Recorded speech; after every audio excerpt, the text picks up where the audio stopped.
A very good evening to all. It's time for Children's Bedtime Treasury with Let Emotion Speak. At the end of the video, like the video, share the video and subscribe to my channel for more amazing bedtime stories each night.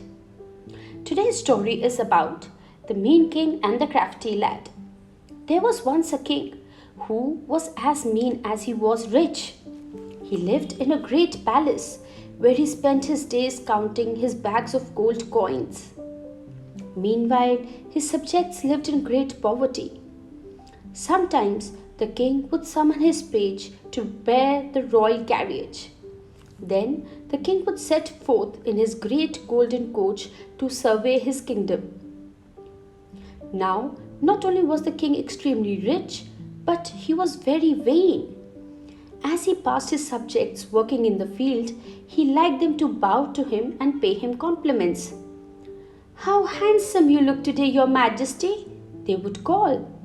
Or, "How well the color pink suits you, sire." His head would swell with pride as he moved on. "My people truly adore me," he would say. But for all their complimentary words, the people hated their king. They resented the fact that the king lived in splendor while his subjects toiled hard all their lives. At last, a secret meeting was called among the peasants. "Let's sign a petition demanding our rights," cried one man. "And fair pay," shouted another.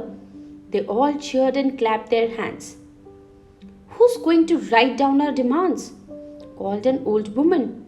Now the crowd was hushed, for none of them knew how to read or write. "I know what we can do instead," called a voice from the back. Everyone turned round to see a young lad in rags. "Let's march on the palace," he cried. "Yes," roared the crowd. As the angry mob reached the palace, the king saw them and sent out his guard dogs. The peasants were forced to flee for their lives, with the dogs snapping at their ankles. Not until the last peasant was out of sight did the king call off his dogs. "Good work," he cried. From then on, however, life became even harder for the people because the king was on his guard in case they marched on the castle again. Now, when he went out and about in his kingdom, he was always accompanied by his hounds. Eventually, another secret meeting was called. "What can we do?" the people said. "We will never be able to get past those savage dogs." "I've got an idea," came a familiar voice. It was the ragged lad again. For a while there was uproar as people accused him of having nearly lost their lives. "People, trust me," pleaded the lad. "I know I let you down, but this time I've got a well thought out plan to get the king to give up his money." In the end, the peasants listened to the boy's scheme and decided to let him try. The next day, the boy hid in a branch of tree that overhung the palace garden. With him, he had some dog biscuits in which he had hidden a powerful sleeping pill. He threw the biscuits onto the palace lawn and waited. Some time later, as the boy had hoped, the king's hounds came out on the lawn. They headed straight for the biscuits and gobbled them up. Soon they were fast asleep, one and all.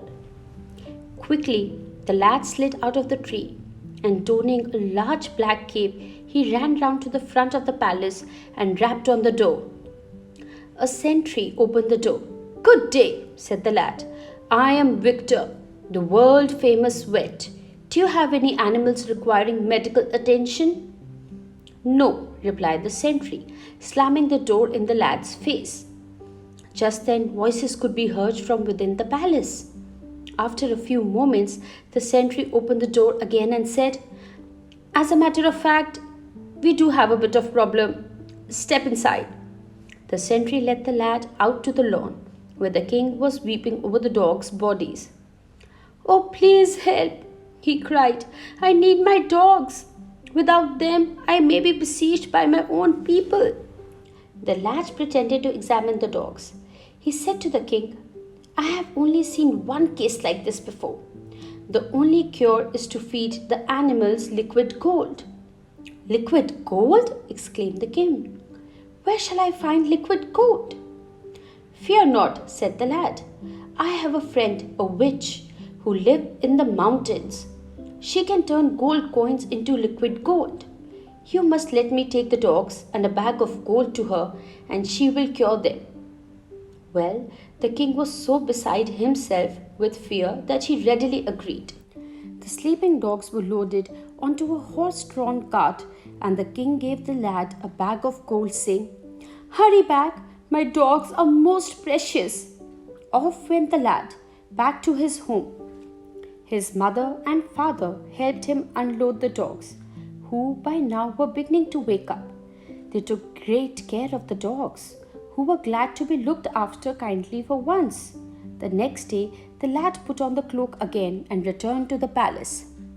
The good news is, he said to the king, that the cure is working. The bad news is that there was only enough gold to revive one dog. I'll need all the gold you've got to cure the others. Take it all, screamed the king. Only I must have my dogs back tomorrow.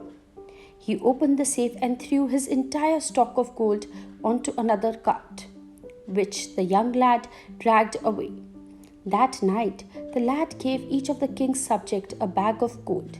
The next morning, he led the dogs back to the palace. To his surprise, the king didn't want them back. Now I have no gold, he said. I don't need guard dogs. Then the lad saw that the king had learned his lesson, and he told the king what had really happened. And to everyone's joy, the king said the peasants could keep their bags of gold. As for the king, he kept the dogs as pets and became a much nicer person. Hope you enjoyed listening to this story as much as I had telling you this story. See you tomorrow with another bedtime story. It's time to say goodbye and good night.